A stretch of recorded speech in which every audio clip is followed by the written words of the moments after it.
Hello, friends. I know I spent a lot of my time here talking about COVID and H5N1 and why we should be actively working to prevent every single infection that we can.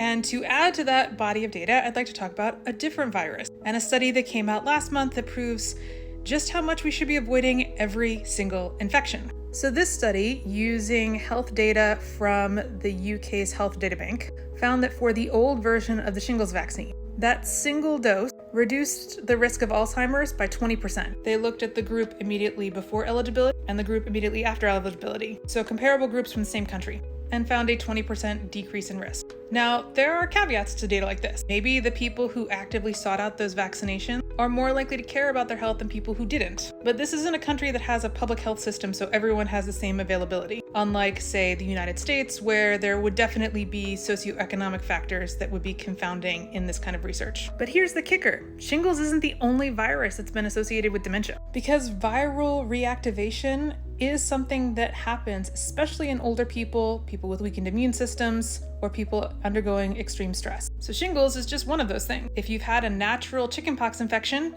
you are at risk for shingles as an adult because they're the same virus. It just lies dormant in your electrical system until something like this happens. Other pathogens that they suspect are similarly linked are other members of the herpes family, is herpes zoster or Varicella zoster virus. Herpes simplex, which causes cold sores and genital lesions, may also be linked in this way. Epstein-Barr is absolutely linked to a myriad of things, ME/CFS, MS, but is again viral reactivation. Influenza has also been linked to dementia. Now, the mechanisms may be different. This is suspected to cause damage to your respiratory system, which cuts off oxygen flow to your brain, which degrades your ability to think, which is why getting your influenza vaccine every single year is also positively linked to better longevity and decreased risks of dementia in the 7 years following.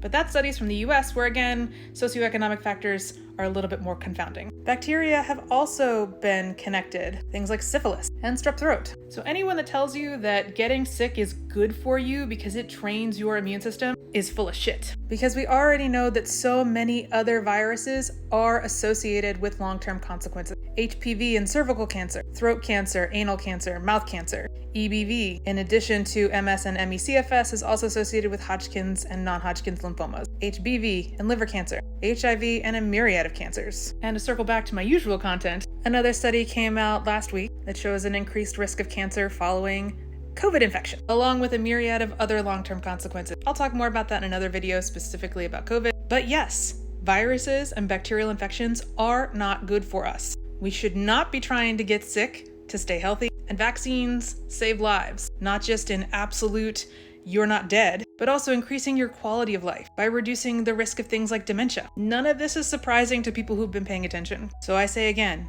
protect yourselves, please. Masking, increasing ventilation, getting vaccinated and staying home when sick, COVID or not, they're a good idea. Because if you like your brain, and you like your brain healthy, preventing infections is the name of the game.